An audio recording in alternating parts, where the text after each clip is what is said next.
You ask Tiger to solve. This deals with linear equations with one unknown.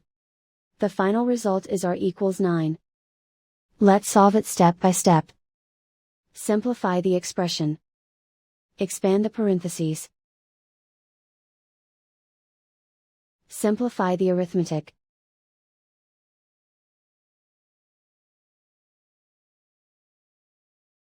Swap sides.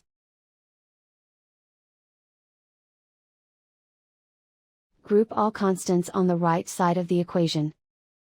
Add 25 to both sides. Simplify the arithmetic.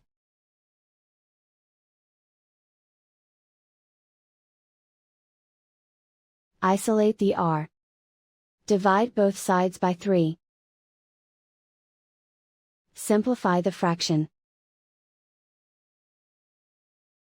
Find the greatest common factor of the numerator and denominator. Factor out and cancel the greatest common factor. And so the final result is r equals 9.